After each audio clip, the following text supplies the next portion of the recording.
Hey there and welcome. You are listening to the Parkview Global Podcast. We are so excited for you to join the conversations between our global missions hosts and our amazing guests.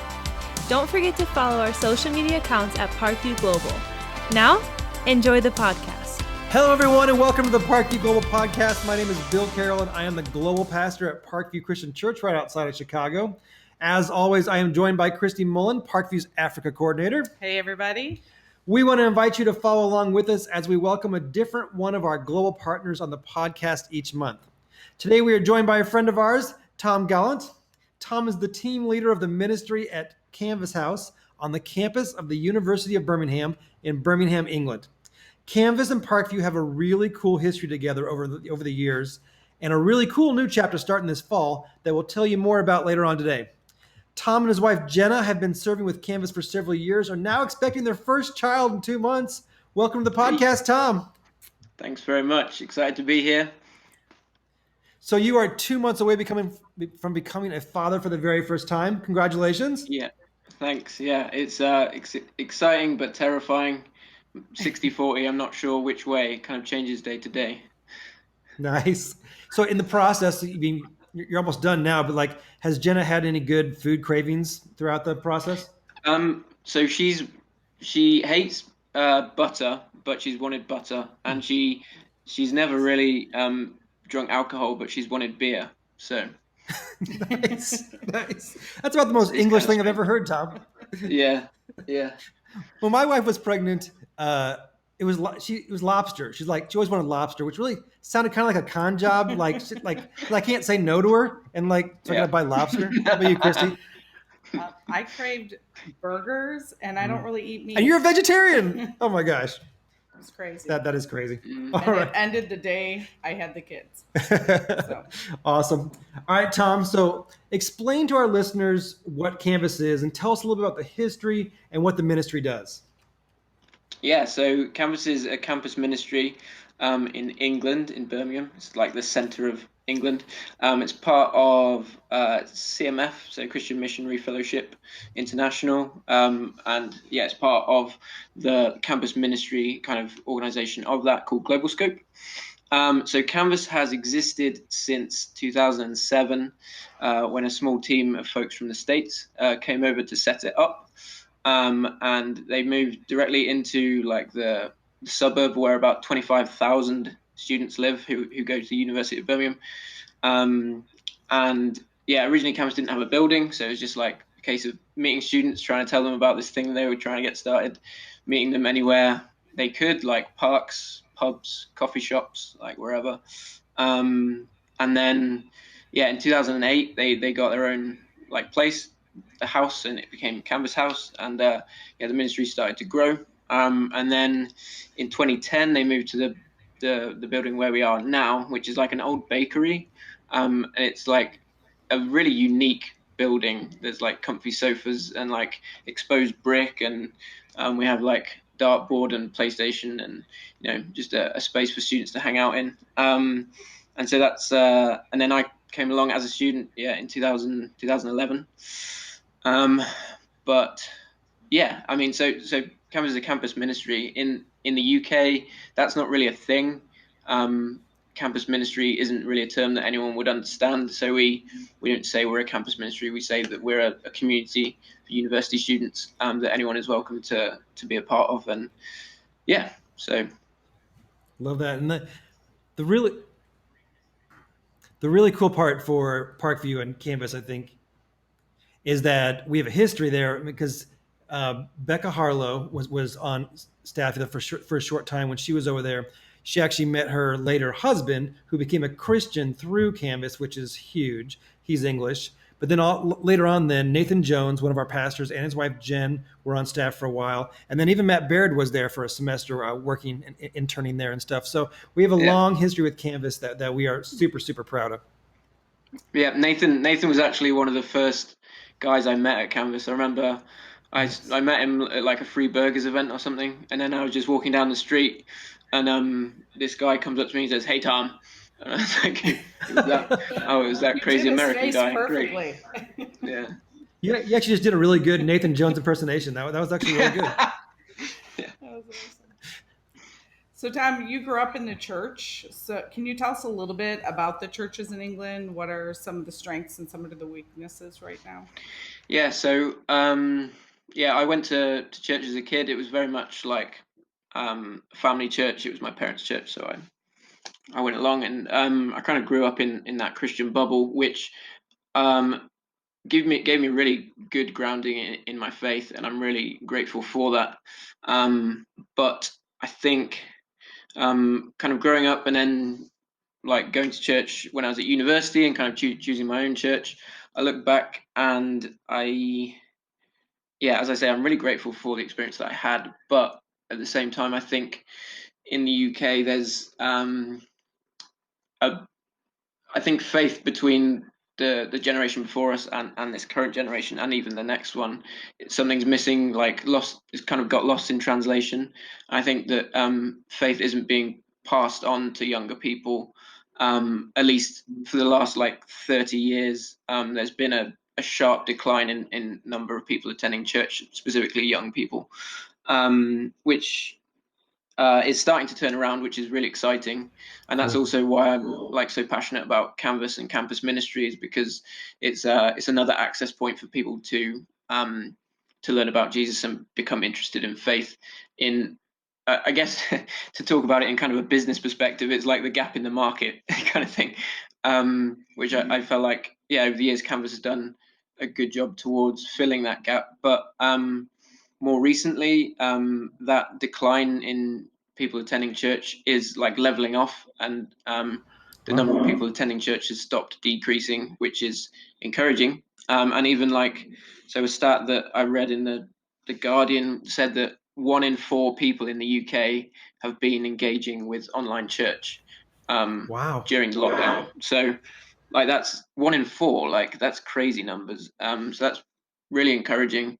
And so there's the church kind of learnt maybe a decade ago that the way things are going, it's going to become obsolete and extinct within like 20 years because of how things are. And so the Church of England has adopted a new strategy whereby they plant resource churches, typically in like large urban areas, targeted towards like 18 to 30-year-olds.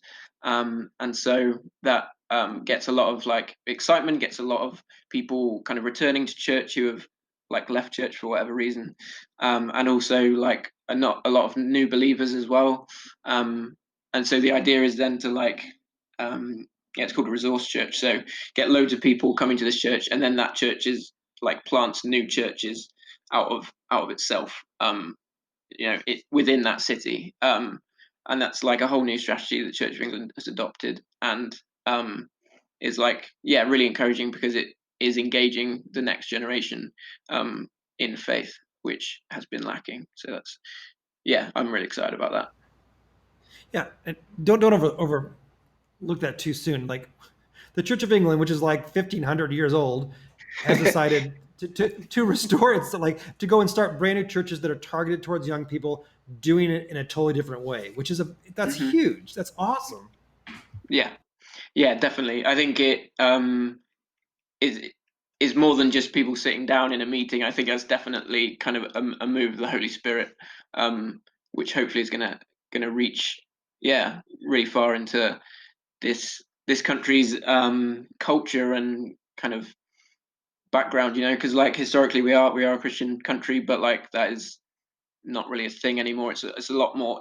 If someone is a Christian, they're more likely to just be cultural Christians, or say that they believe something. But church has, as I said, over the last 30 years, been a major turnoff for a lot of people, because people don't seem to have a problem with God or even Jesus, but when you say church, a lot of people want to run a mile. And so but that is changing, and it like you said, a church that's 1,500 years old, to recognize that something needs to change is huge.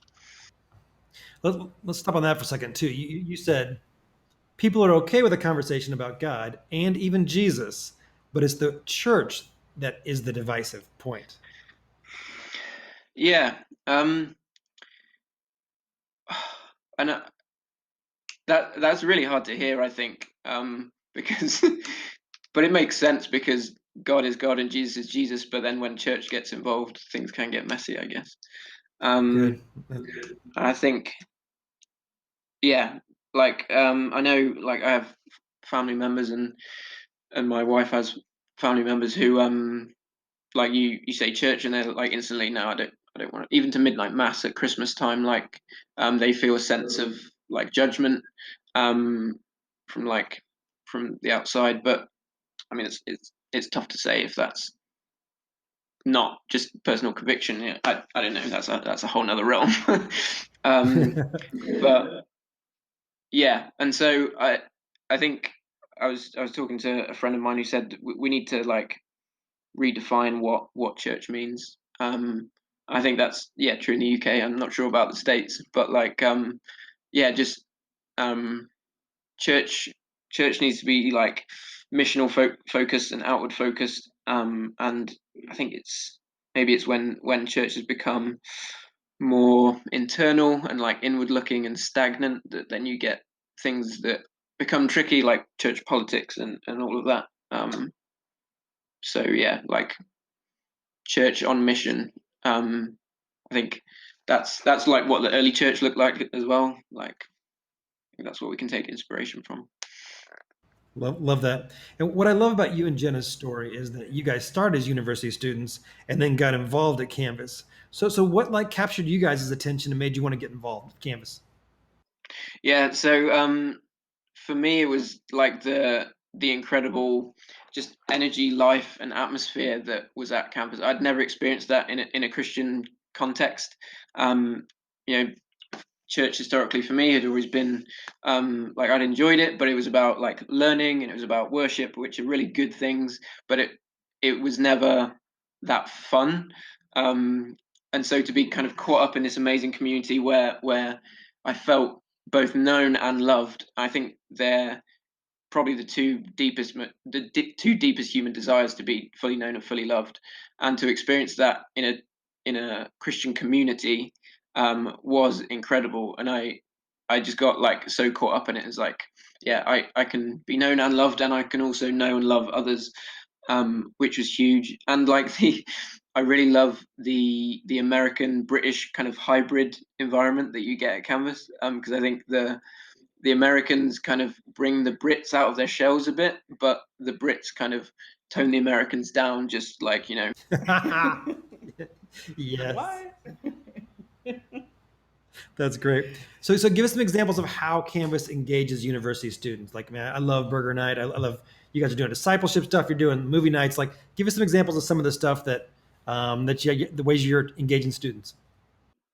Yeah. So as you said, burger night. So that's Tuesdays. We just give out free burgers, and that's just an access point for people to come and see Canvas. It's in the Canvas house. So a lot of people walk by Canvas and see the sign. They're like, I kind of want to go in, but I don't want to be tricked into anything. And then a free burger. Who can say no to a free burger? So that means people just come in and just chat, and then as soon as people get a free burger and see the Canvas house, they start asking questions. So it's like, well, what is this place? What's it about? And then Thursday nights is more of like sit down dinner, live music from a student, something fun, creative happening, and then a short talk on life and faith. So one of the staff members will share for like 10-15 minutes on life and faith and like how their faith has impacted their own lives. And so it's not is very low pressure, non-preachy, like this is what I believe, this is what it's meant to me and how it's changed me, and then ending with a challenge like what could it mean for you, and then after that we'll like hang out till midnight, play board games, play cards, like do whatever. So that's more of like a community building night. As you said, like discipleship small groups. We've done something this past year called Faith Q&A, where we do like a very short Bible study. They're called Discovery Bible Studies. So it's literally just reading the passage and using no other knowledge of the Bible or anything else. So it's really accessible for someone looking into faith for the first time, so they don't feel intimidated by this prophet in Joel said this, but rather everyone has like equal footing. So yeah, simple Bible study, and then asking like 4 questions. What do we learn about God? What do we learn about people? What does this passage inspire you to do, if anything, and who would you want to share it with? So the idea is that just really easy Bible study that anyone can take part in, and it's like it's also requires no leaders. So the idea is that it's Holy Spirit led, not like people led. So if I did it with a student, that student can then go and do it with another student. It doesn't require me. So yeah, that's Faith Q&A this year. We also have a student leadership group, and they're like a really mixed group. Some of them know and love Jesus. Some are interested. Some love Canvas but aren't interested in faith. So there's a real mix of kind of students coming together and learning from each other, learning about leadership. We often have our visitors come and like give them like a 5-minute thought or talk on whatever the topic is that week, and that they shape the culture of Canvas, and which is really cool to see students doing that. It's one of my favorite things. So I mean, and other than that, the house is open like from usually 12 till 6 every day for students to come by, have free tea and coffee, hang out, play games, or like chat about stuff they're struggling with, or just a home away from home, a place to feel comfortable and a safe space to explore faith. I want to give you guys a shout out too, because a lot of ministries like yours can be very strong on the fun part and the group gathering part, and can be softer on kind of that backside of it. But like, I follow your staff on social and on their email updates and everything. You guys do an amazing job of discipleship. I mean, like, you guys take the students, I mean, really far in their faith, and the Bible interaction part of it and then the Bible study part of it is really, really strong. And so you guys are doing a really good job. Thanks. Yeah, I mean, it's definitely been a learning curve, and it doesn't always go the way that we would hope and pray. But like, I think a lot of it is putting the work in with the personal relationships and living life alongside people, and that means people like experience your faith through not just what you say, but through the way you live and your actions as well, and that automatically makes them ask questions and want to know more. Love that. And Canvas is so much more than just England too, because as with most large universities, there's a very, very large international contingency on campus. And you guys do a really great job engaging them. Can you tell us a little about one of the things that excites me is that people have come to Canvas from other countries, have got involved with they've come to the University of Birmingham, got involved with Canvas, lives have been changed or grown, and they've gone back to their home countries. Can you give us a cool story about somebody who has been to Birmingham, got involved with you guys, gone home and done some cool stuff? Yeah. Well, but before I do, Bill, I just wanted to correct you. It's Birmingham, not Birmingham. Thank you. Well played, Tom. Just drop the H. You've been here. You should know. It's fine. I should know. That's good. Yeah. So international students. So there's the University of Birmingham has links with universities in all around the world, really, but some big universities in China. So there's a lot of Chinese students who come to Canvas, and they're easily drawn to the Canvas community because it's such a welcoming atmosphere where people can instantly kind of be befriended and have a community that's outside of their bubble, because Chinese students often find it difficult to kind of separate from their small friendship groups that they've come over to England with. So when students are here as well, because they're like in Europe, away from China, away from home, often they are excited to learn about like English culture in general, and part of that is Christianity. And so I think that's the case for like English students in general, being like away from home, being independent, wanting to like the path that you tread at university ultimately is going to set you up for the rest of their life. And so I think that is another reason why, Canvas exists. But so with Chinese students, so there was one girl who came. I'm not going to use her real name. Let's call her Mary. She came to the Canvas community and was like really interested in learning about Jesus, like studying the Bible, listening to the Canvas talks, and that was really cool to see her kind of start on that faith journey while she was here. But then she was only here for like a year.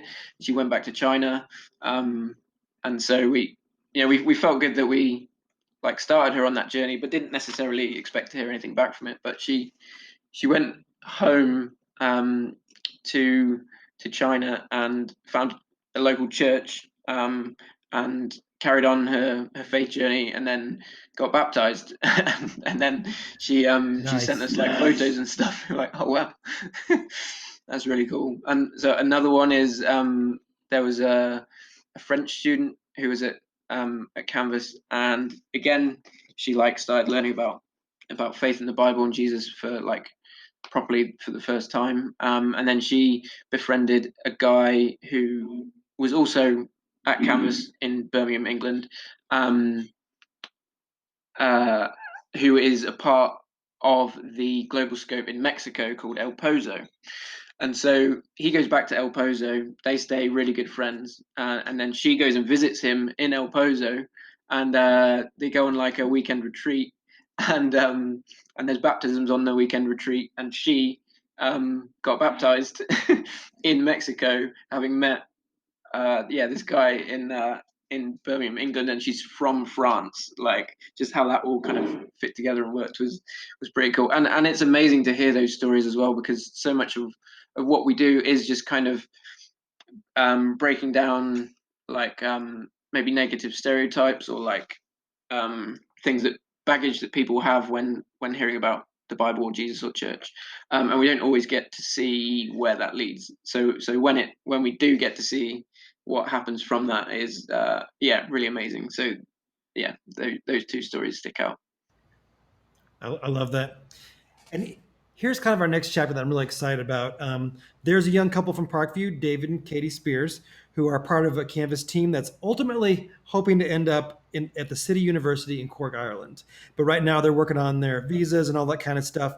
And while they're working on all that stuff with their team's going to go ahead and move to England and work with the two Canvas teams in England as kind of learn how the process works and getting up to speed, doing culturalization and everything. And so half the team will be at the University of Birmingham, and the other half will be at the University of Nottingham, and with both of those teams, which are about an hour apart, which is super exciting. So we're excited to have two of our global partners, you guys and David and Katie, in the same place. That's going to be super exciting.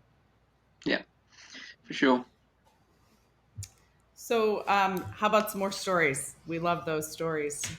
Okay, so there was a guy called Liam, and he was at he came to Canvas a while ago, and he struck up really good friendships with a lot of the staff, and was one of these, we call them furniture students, so they like never leave the Canvas house, and they're first to show up, last to leave, like want to help out with everything, and but with the faith element, he was always kind of very much like, that's okay, like you guys, it's like I respect you guys for believing what you believe, but that's not for me.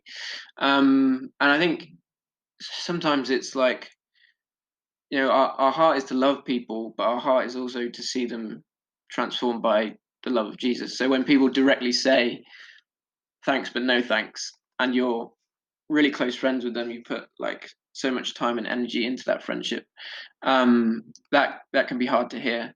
But just as he was about to like graduate and leave university, I went for lunch with him, and he asked me to go to lunch because he wanted to tell me something specific, and I was like, so what's up, Luke? Liam, what's happening? And he's like, so I've been thinking about it. I've been talking to people, and I kind of think I'm a Christian. And I was like, what? Where did this come from? And it's just so cool because it just shows that God doesn't really need us. Like he only needs us to love people. He can change their hearts, and when they encounter him, like, and are willing to open up to him, he will change their hearts. And so for me, was completely, I was blindsided by it. And yeah, he's like still following Jesus now, and he's one of my best friends. And yeah, it's really cool. And like he's talked about it since, and has been like and has said about the impact that I had on him. And as far as I was aware, I was just like, I just showed up and played FIFA and chatted and went to the pub. Like, but that, I don't know. Yeah, for God to move through me like that was, yeah, pretty cool. I think that just goes back to what you said earlier about people being known. It's everybody wants to be known. Everyone needs that relationship, and you were there. Yeah, You were there, and God could work through you because of that. yeah. It's beautiful. I've got one more story. Go for Yeah. it. please. Go for it. So her name's Sarah. She came to university, came to Canvas. When she found out that Canvas was a Christian place, she was like, okay, but I thought church and like Christianity and God was just for old people. Like I didn't. It surprised her that Canvas was a Christian organization because it was so against the grain of what she thought. And then she like loved Canvas and loved the people there, and was like, okay, but I'm gonna do some research and come up with why they're actually wrong, and then like I'll do them a favor and help them to realize that God isn't real, and we can all get on with our lives. And so she went away and looked up, like Googled arguments against Christianity, and she was like, I don't really like these. And then she was like, okay, I'll look up arguments for Christianity. She was like, these make a lot more sense. So, and like a year later, she got baptized. And yeah, and she's one of Jenna's best friends. And so that's pretty cool. Just that, in a situation where it just seems so unlikely that someone is going to come to know Jesus, the fact that he used her intellect to reveal himself was, that was cool. So cool. That's awesome. So you and Jenna have definitely over the years led a life on mission, one that's taken you from being university students to leading university students, and now even leading a team in ministry at the university. I'm sure you guys have spent a lot of time listening for God to speak to you and lead you and stuff. What would you say to someone who is looking for where God is leading them next in their life? Maybe it's not to go into ministry, but maybe it's in their business. Maybe it's just serving their community. Like, how do you hear God's voice and know where He wants you to go? Yeah. That's a really good question. I think the honest answer is sometimes I don't. Sometimes I don't hear his voice, and that's okay. But I think that the key there is to, like in your relationship with God, to give space for him to speak to you. So I've been reading a book by John Mark Comer, The Ruthless Elimination of Hurry. And it's basically about doing simple things to slow your life down and make space for God. And just in everyday things like picking the longest queue at the supermarket, so you actually have to wait, and don't go on your phone, and just like just in those simple ways you can make space to listen to God.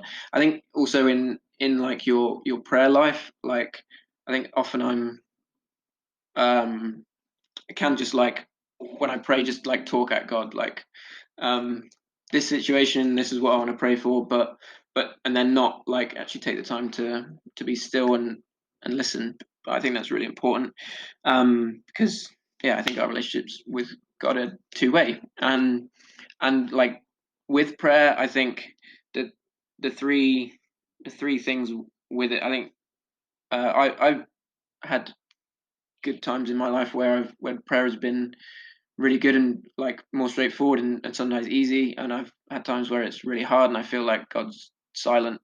But within that, like when I pray, like keeping it simple, keeping it honest, and keeping it up, and like giving God room to speak to me in that. Also for me, this might not be the case for a lot of people, but when I want to talk to God, I think getting outside and into open spaces is a place where I'm more likely to hear God's voice. I don't know why. Something about nature. I don't know. We have a big God, and outside is bigger than inside. So maybe that's it. So speaking of prayer, we like to kind of round up by asking how we can pray.